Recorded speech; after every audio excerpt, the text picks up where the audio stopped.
Kita nak pastikan keperluan diri kita, keperluan anak-anak kita terjaga sebagai seorang isteri dan juga sebagai seorang ibu.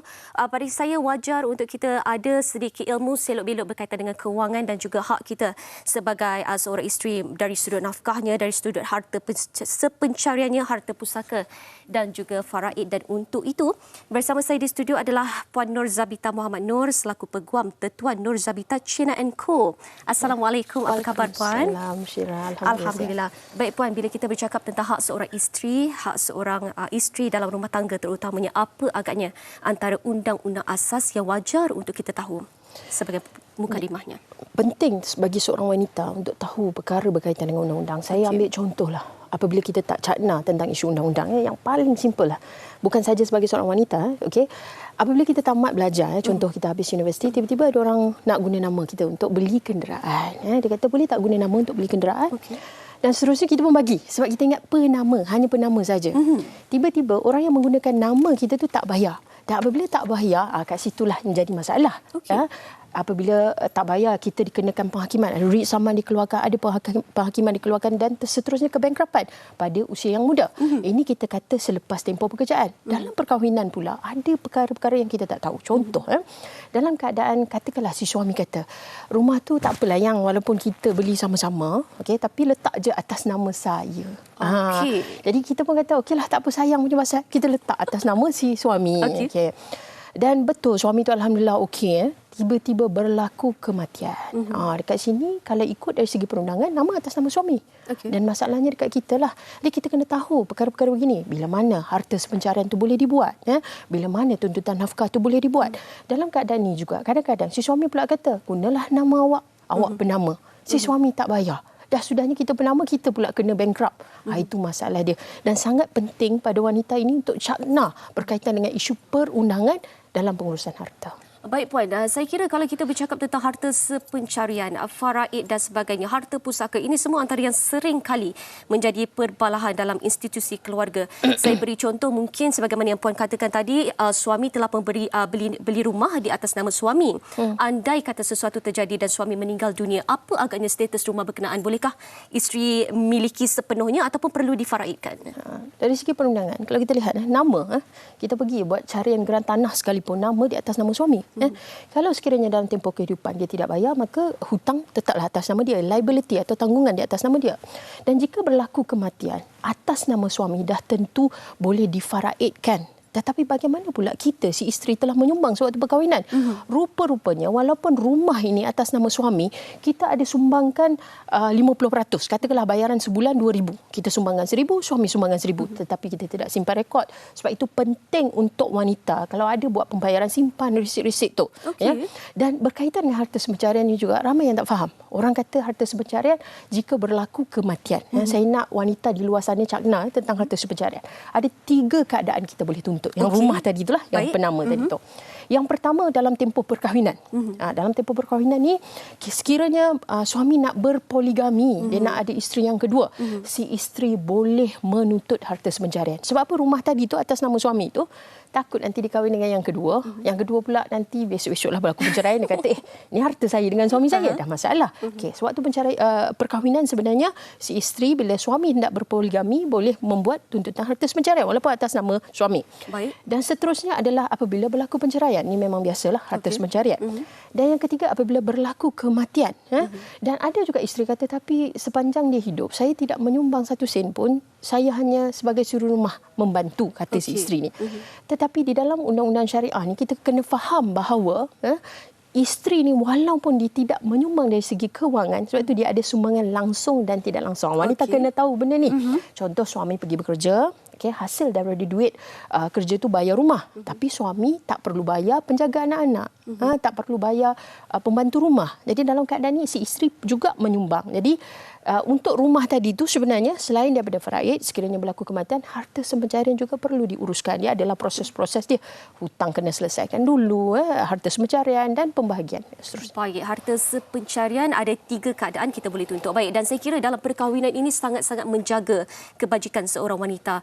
mungkin ada dalam kalangan wanita yang di luar sana yang mereka sayang punya pasal, mereka tak tuntut nafkah mereka dan sebagainya, tetapi andai sesuatu perkara itu berlaku, bagaimana agaknya mereka boleh tuntut hak mereka yang telah pun dinafikan sepanjang proses perkahwinan ini, Puan? Ini kita sebagai wanita, saya nak pesan kena bijak. Jangan berlaku penderaan kewangan. Penderaan kewangan ni apa? Penderaan kewangan ni apabila kadang-kadang adik isteri ni dia bekerja, punyalah sayang punya pasal. Dia bagi gaji dah, ambil lah. 5,000 gaji ambil semua bagi dekat suami. Suami yang uruskan semua. Jadi dalam keadaan ni bila suami dah biasa, dia gunakan dan dia kawal wanita ini dan berlakulah penderaan kewangan. Jadi kita nak elakkan itu yang pertama. Dan seterusnya berkaitan dengan isu. Satu, sewaktu perkahwinan tu pastikan kita pandai menguruskan kewangan. Dan seterusnya bila berlaku kematian ataupun perceraian, contoh kematian, kita kena tahu bila mana hak faraid tu. Bahagian kita berapa. Kita boleh tengok kiraan dekat internet misalnya. Dan seterusnya berkaitan dengan urusan. Ramai orang faham apabila berlaku kematian, wang suami itu dibekukan. Itu fahaman mereka. Sebenarnya bukan dibekukan atas alasan kematian. Logiknya apabila, contohlah kita hidup, bila kita nak ke bank, tampering dia pakai tampering kita. Betul. Kita yang kena letak tampering. Bila suami tak ada, jadi perkara itu tak boleh diuruskan. Jadi dalam keadaan ni, itulah kita kena masukkan permohonan pentadbir pusaka. Pentadbir pusaka ni kita kena pergi, ada 2 kaedah. Contoh kita pergi kepada pejabat tanah ataupun kita pergi ke mahkamah. Dan ada prosedur.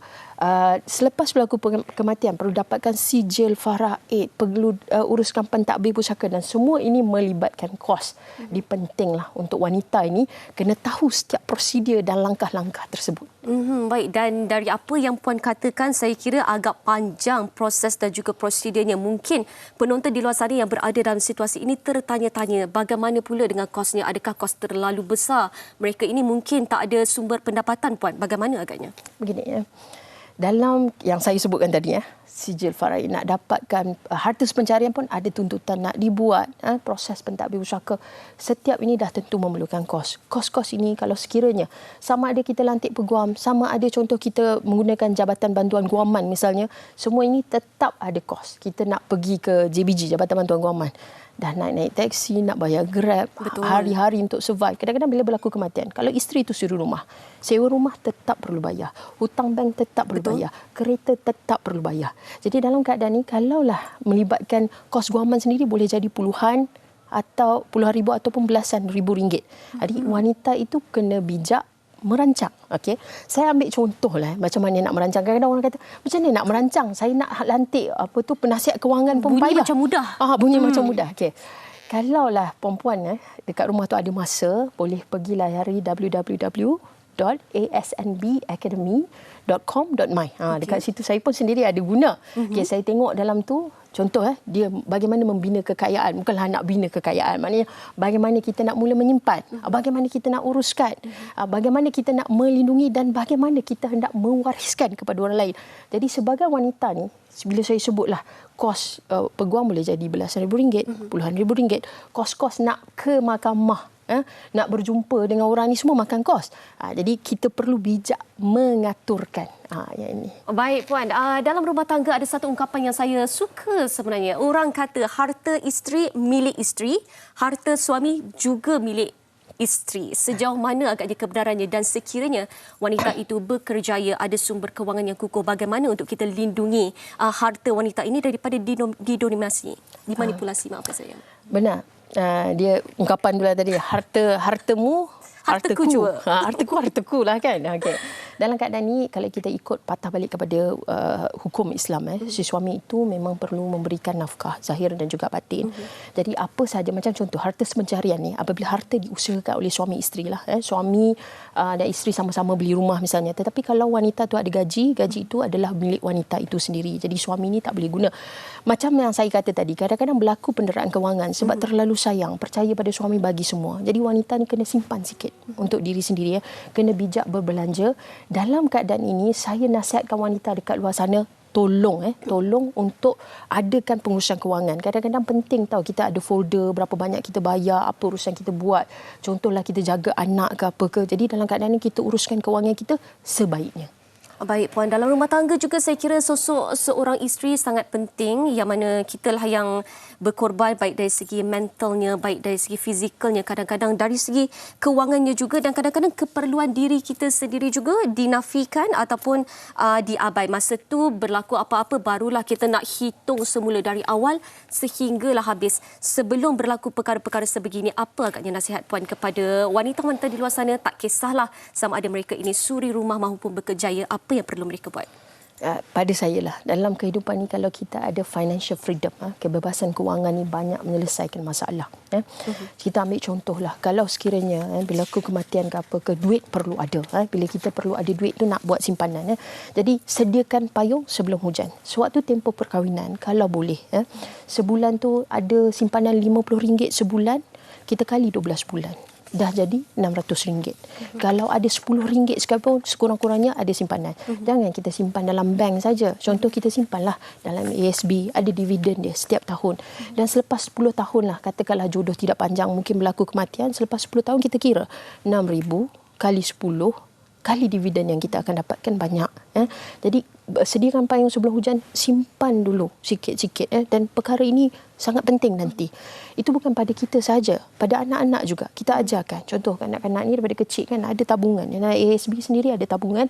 Ajar dia menyimpan. Kalau kanak-kanak tu bila lahir memanglah dia tak boleh menyimpan. Kita lah kena didisiplin. Bila kita menyimpan persediaan, itu saya katakan tadi financial freedom. Kebebasan kewangan ni banyak menyelesaikan masalah. Kadang-kadang masalah kita ni jadi tambah masalah sebab satu, yang pertama kita gagal mengaturkan waktu kehidupan tu. Yang kedua, dah lah kita gagal nak mengaturkan sumber kewangan tu tak ada. Macam mana? Kita kadang-kadang kita tahu jalan, lepas ni nak pergi jumpa lawyer ni, nak buat ini, nak buat itu, nak buat ini, tapi sumber tak ada. Itu jadi masalah. Jadi sewaktu dalam tempoh perkahwinan tu sediakan payung sebelum hujan. Sediakan payung sebelum hujan. Baik Puan, berbaki seminit terakhir ini, mungkin Puan nak secara ringkasnya berikan nasihat kepada wanita di luar sana, isteri di luar sana, kenapa mereka perlu cakna berkaitan dengan kewangan rumah tangga ini? Zaman sekarang ni alhamdulillah mujurlah untuk kita semua, zaman teknologi. Tak ada lagi alasan untuk kita kata saya tak tahu apa nak buat. Banyak luangkan masa untuk mencari tentang ilmu-ilmu begini, uruskan. Saya percaya kalau pengurusan yang baik dan persediaan yang baik tidak akan menyebabkan masalah pada kita, dan dia ni akan jadi penyelamat di kemudian hari. Baik, itu dia saya kira penjelasan yang sangat baik daripada Puan Nur Zabita Muhammad Noor.